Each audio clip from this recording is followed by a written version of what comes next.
Atchutapuram SEZ Rambilli వద్ద జరిగిన అగ్ని ప్రమాద ప్రాంతంలో మనం ఉన్నాం. ఇక్కడ చూడొచ్చు ఎస్వీఎస్ కెమికల్ ఇండస్ట్రీస్ అనే ఇక్కడ మంటలు వ్యాపించాయి. అయితే అదృష్టవశాత్తు ప్రస్తుతానికైతే మంటలు అదుపులోకి వచ్చాయి. అయితే ప్రాథమిక సమాచారం బట్టి ప్రమాదం ఎలా జరిగింది, అలాగే ఈ ప్రస్తుతం తాజా పరిస్థితి ఎట్లా ఉంది అన్న విషయంపై మనతో మాట్లాడడానికి ఫైర్ ఆఫీసర్ ఉన్నారు. సార్, అదే ఎన్ని గంటలకు ఈ ప్రమాదం జరిగినట్టు మీకు సమాచారం వచ్చింది? ప్రస్తుతం సిచ్యువేషన్ ఎట్లా ఉంది? 4:31కి ఫైర్ కాల్ వచ్చింది సార్. ఫైర్ కాల్ వచ్చిన వెంటనే మేము అంటే ఆపోజిట్లోని సెనర్పిక్స్ ల్యాబ్ కంపెనీ నుంచి మాకు ఫోన్ చేయడం జరిగింది సార్ 4:31కి. ఇమీడియట్గా మా ఎలమంచిలి దగ్గర కాబట్టి ఎలమంచిన వాహనాన్ని మనం టర్న్ అవుట్ చేసి వచ్చేసరికి కొద్దిగా మంటలు అవి ఉన్నాయి. వెంటనే ఇక్కడ దగ్గర లోకల్లో ఏపీఐఏసి ఒకటి, యొకోహమా ఒకటి, ఏషియన్ పెయింట్స్ ఒకటి, లారస్ ఒకటి వెహికల్స్ ఉన్నాయి.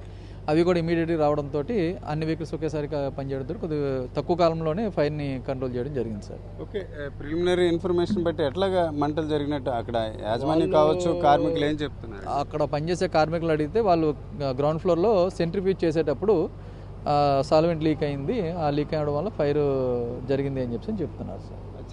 అంటే సార్, ఎంతసేపు పట్టింది ఈ మంటలు అదుపు తేడానికి? నెక్స్ట్ ఎన్ని అంతస్తులు బిల్డింగ్ సార్ ఇది? ఇది యాక్చువల్గా G+3 సార్. G+3 అంటే 4 అంతస్తులు సార్ ఇది. అయితే మాకు 4:31కి కాల్ వచ్చినప్పుడు మేము రీచ్ అయ్యేసరికి 4:50 ఆ టైంకి రీచ్ అవ్వడం జరిగింది. అక్కడ నుంచి మాకు 5:46, 5:50 కల్లా మేము ఫైర్ అనేది కంట్రోల్ చేసాం సార్. ఇంచుమించు 1 అవర్ టైం పట్టింది సార్ మాకు. సార్, ఆ టైంలో ఎంతమంది ఎంప్లాయీస్ ఉన్నారు, అట్లాగే వాళ్ళందరూ ఎలా తప్పించుకున్నారు? అట్లా యాక్చువల్గా ఎంప్లాయీస్ ఇక్కడ 14 మంది ఉన్నారు సార్ వర్క్ చేసేటప్పుడు. వాళ్ళు ఇన్సిడెంట్ జరిగిన తర్వాత వాళ్ళు ముందు కంట్రోల్ చేశారట ఇనీషియల్గానే. కంట్రోల్ చేసిన తర్వాత కూడా ఒక లీకు పక్కన ఉన్న సాల్వెంట్ ట్యాంక్స్కి వెళ్ళి అక్కడ ఫైర్ స్టార్ట్ అయిందట. ఎప్పుడైతే ఫైర్ పెద్ద అవుతుందో వాళ్ళందరూ కూడా బయటికి ఎస్కేప్ అయిపోయి వచ్చేసారంట.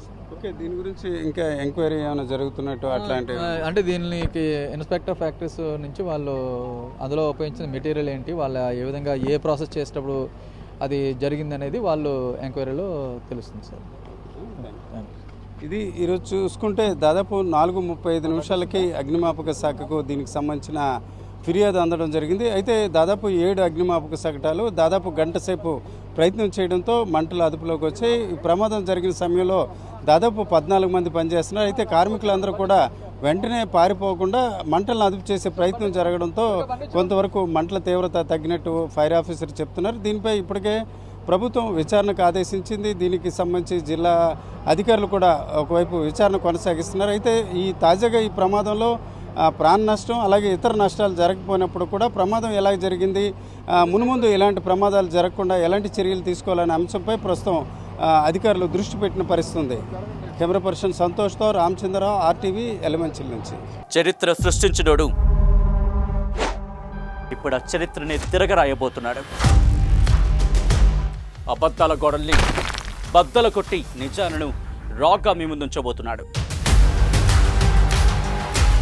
నిజమైన వార్తల కోసం వెంటనే డౌన్లోడ్ చేసుకోండి రా యాప్ని.